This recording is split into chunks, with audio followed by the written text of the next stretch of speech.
I don't feel like this is controversial, but I feel like it goes without saying that this year was definitely not Nintendo's strongest year. But was 2024 that bad for Nintendo?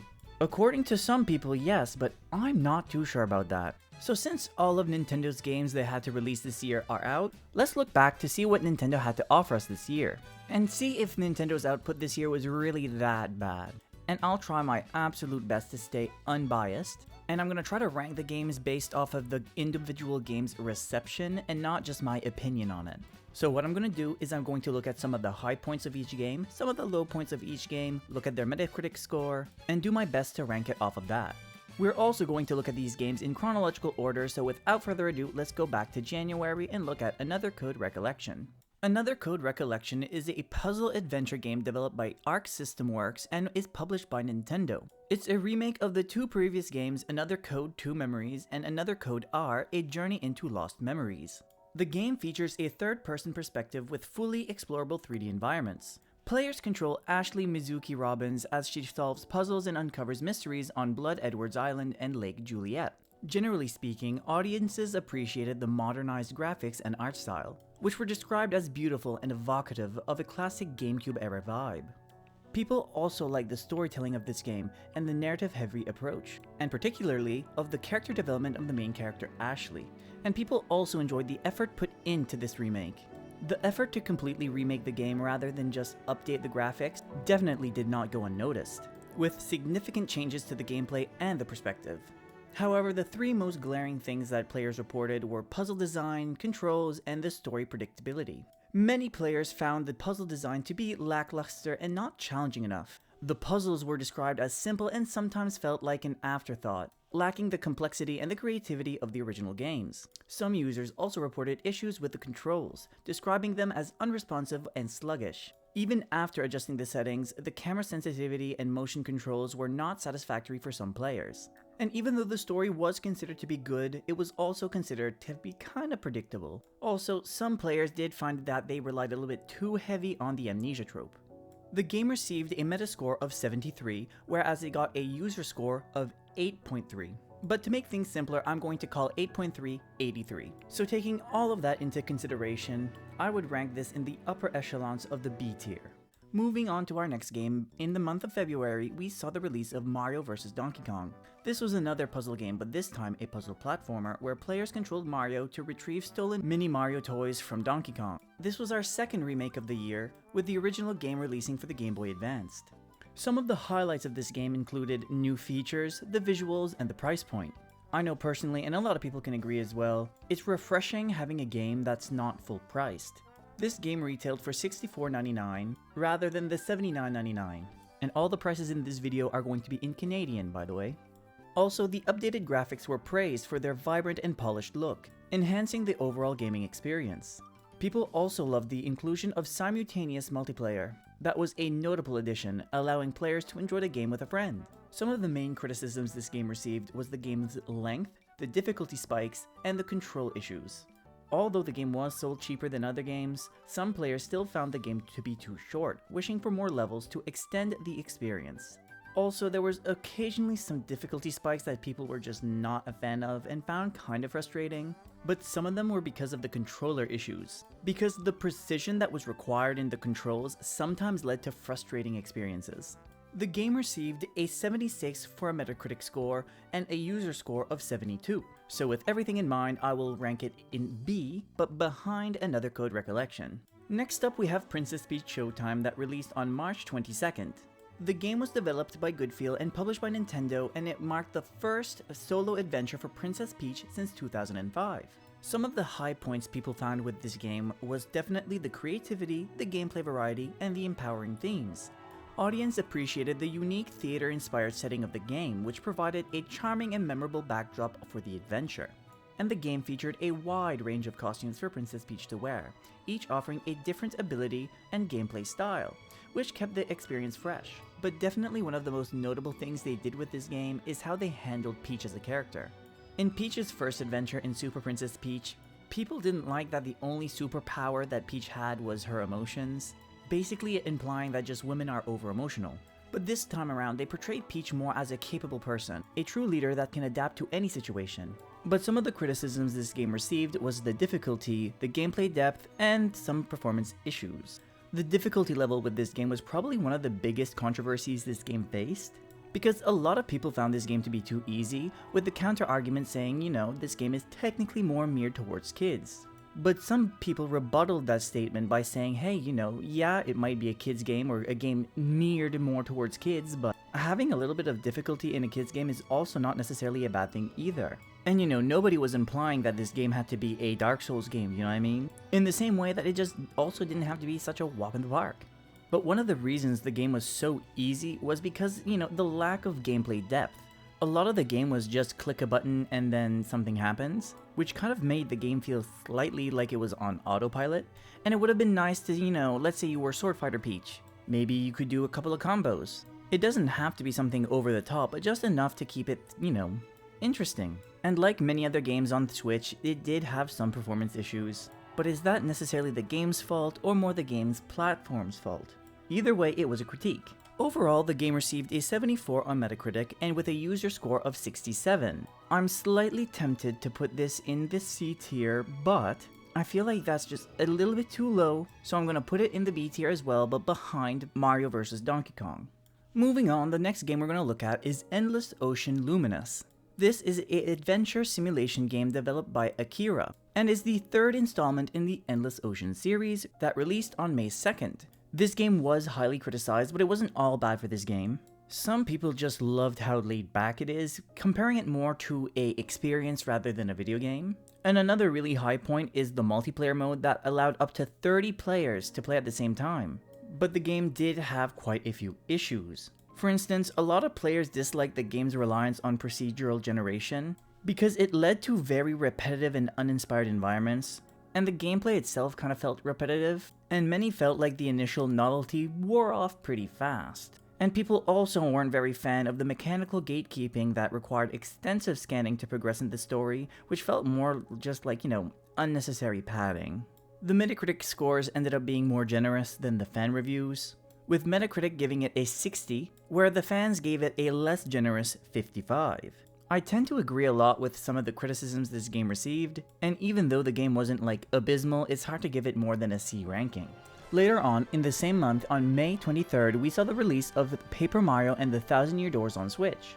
Paper Mario and the Thousand Year Door is a role-playing game originally released on the GameCube in 2004, but now is remade for the Nintendo Switch. Fans had been waiting for this remake for years, because Paper Mario and the Thousand Year Door is widely considered to be the best Paper Mario out there. Whether it be the visuals, the humor, the music, the gameplay, even the story, this game is what a good remake is all about.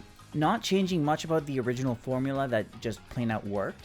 Instead, just simply making the game look its best for modern audiences. And generally speaking, there wasn't very many negative things said about this game. Mostly small stuff like a few gameplay changes that could have happened that they didn't. And some fans were kind of disappointed that there wasn't additional side content, especially in the Switch generation where we already see a few games receive additional side content when porting or remaking games. Specifically like when Super Mario 3D World got Bowser's Fury, and Kirby Return to Dreamland got Magolor's Epilogue.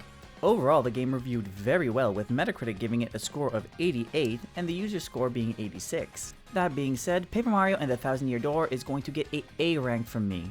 However, it's definitely in the upper echelons of the A tier. Moving on, next we have Luigi's Mansion 2 HD, which is a remastered version of the original Luigi's Mansion Dark Moon, originally released for the Nintendo 3DS.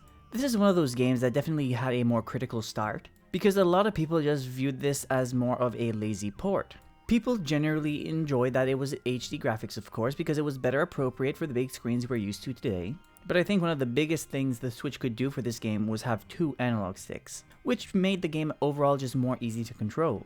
But where the majority of the problems were, was that the price of the game was just too high for what it was, or at least that's what a lot of people thought. Because with the price of the game, they didn't really add any new content or anything really substantial, which was of course disappointing for some. And also, Luigi's Mansion 2 has always been kind of the black sheep of the franchise as well. But I feel as though people kind of had unrealistic expectations for the game, because to fix the problems, or quote-unquote problems, Luigi's Mansion Dark Moon had, it would really involve a very substantial remake and reimagining of the game, which was realistically never going to happen because that wasn't the point of just bringing this game up to HD and bringing it to Switch. But another sore spot with the price is that if you look at Luigi's Mansion 3, which is of course a Switch game made for Switch, it's the same price as a 3DS game that was just kind of upscaled to bring to Switch. And the point people were trying to make is if you look at both games, let's say one person had money to buy one game and only one game, it's kind of hard to recommend Luigi's Mansion 2 HD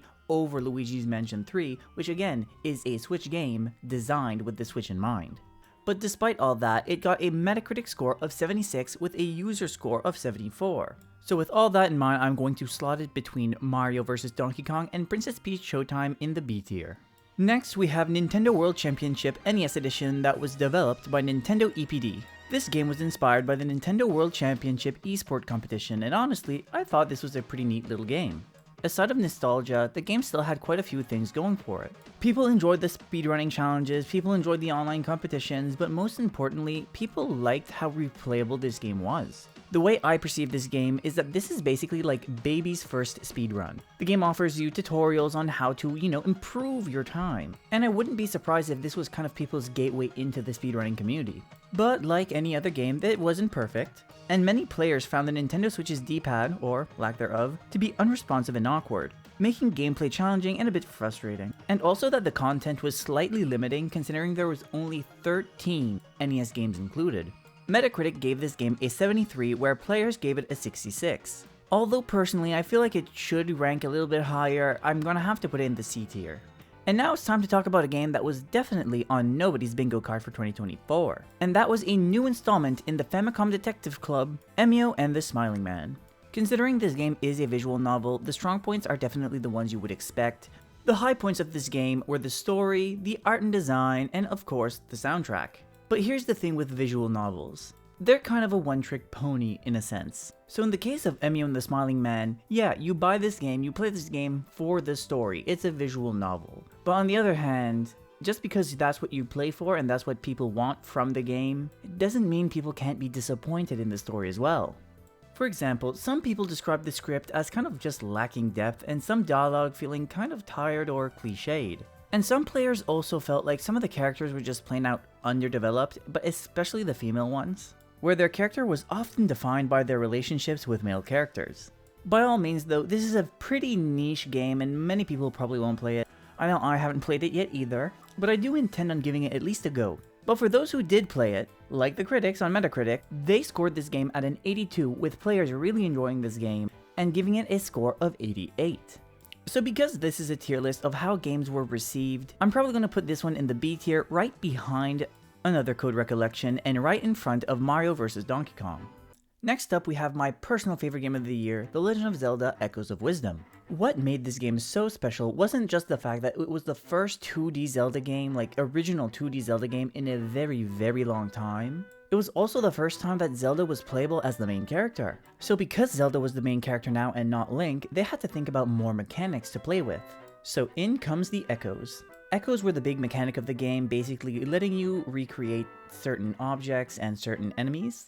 And because you had all of these different echoes at your disposal, it would lead to very interesting ways you could explore the world, which in turn, of course, made exploration more fun.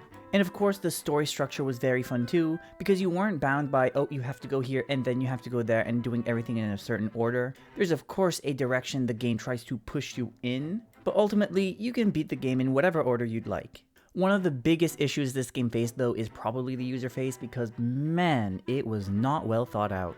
At the beginning of the game, the user face is fine for the quick menu. It lets you swap from echo to echo with ease, but again, it's like I said, that's only in the beginning when you don't have a lot of echoes, because the user face is just in one line. But when you have a menu filled with over 100 echoes to shuffle through, it becomes really annoying really fast. Which leads to another criticism of the combat, because having to shuffle through all these hundreds of echoes when you're trying to fight an opponent, it really just disturbs the flow of gameplay. Yeah, the game pauses so you can go through the menu, so it's not like you're punished because you have to shuffle through all these echoes, but fighting almost feels like going through a PowerPoint, where the enemy starts to swing, you pause to change the echo, you let it go, it keeps swinging, and then the screen just pauses again because you want to swap to another echo. Both the Metacritic reviewers and the players gave this game an 85, and although I personally had a blast with this game and I want to give it an S, I'll be honest, it's still not a S tier game, but it's definitely an A tier game. And I'll put it right behind Paper Mario and the Thousand Year Door. Moving on to October, we have another fantastic game in the form of Mario Party Jamboree. This game was developed by Nintendo Cube and is the 13th installment in the Mario Party series. And Nintendo really didn't hold back with this game because it was jam-packed with content. There were 7 boards total, 5 new and 2 returning, and over 110 minigames.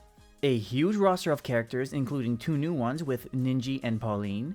Although there were hardly any complaints about this game, there were of course a few.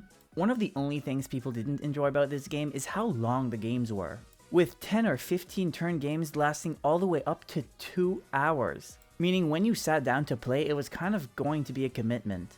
And sometimes just knowing that you have to commit so much time to something just kind of sucks the fun out of it. Also, the animations were kind of long, which in turn also didn't help with the duration of the games either. The critics loved this game, giving it an 82, but the fans loved it even more, giving it an 88. This is undoubtedly one of the best games that Nintendo released this year, and for that reason I'm going to put it in the A tier, and I'm going to put it in between Paper Mario and Echoes of Wisdom. And to finish the year, Nintendo released one more game, Mario and Luigi Brothership. People were so excited for this game because, first of all, people loved the art style, and they were also excited to see an old beloved franchise return. And the theme of connection really resonated with players as well. However, this game ended up being slightly controversial, because right before the game released, IGN posted a review about the game and it was really critical. But even though the review was very critical, it wasn't unwarranted either. The game did have flaws. For instance, there was a lot of dialogue in the game. I mean, any game that has a story will have dialogue, of course, but a lot of the chatter just ended up distracting people from the overall experience. And the game was also perceived as being overly simplistic, with many of the elements feeling like they were designed for a young audience, which didn't really appeal to older fans of the series. Also, fans reported that there was just poor performance with the game. As you would traverse the overworld, the frame rate would just tank. And considering this game does have platforming elements, it just doesn't necessarily jive well. But although the critiques weren't unwarranted, they also weren't the end-all be-all, with Metacritic giving it a 77 and players giving it an 80. But again, I feel like that one review is more of a isolated incident. Again, not saying what they said was wrong or unwarranted, but overall, people that played the game did enjoy the game. So I'm going to put it in the B tier, right between Emio The Smiling Man and another code Recollection. But before I end this video, I want to finish by giving this year a score. But before that, I have a quick message. Hey, my name's Acadrien and I post weekly Nintendo videos, just like this. And if you're still watching at this point, clearly I'm doing something right. Therefore, I would greatly appreciate it if you would simply consider to like and subscribe. And without further ado, let's go right back into the video. So, I have a system to give the year a score. I'm going to use Metacritic, but in a different way. I'm not just going to look at the critics' score, because I feel like sometimes the critics just don't understand what the players necessarily want, or they can be biased or they can be paid for. However, if you only look at the user scores, sometimes if people just don't get what the game is trying to achieve, people sometimes just give games 0 just because they didn't like it. Which again, if you don't like a game, you don't like a game, that's not what I'm saying. But what I'm saying is usually a game has at least something redeemable about it. So I feel like it's very rarely the case that a game genuinely deserves a flat out 0. So since each game has 2 scores, I took the average of each score. And once I had the average rating of every game, I then found the average of all the averages. And that final number became the rating of Nintendo's perceived game output in 2024. So without further ado, Nintendo finished the year of 2024 with a score of 76.4. So now it's the time I turn back to you. What was your favorite Nintendo game that they released this year? Let me know down in the comments. And until next time, warao.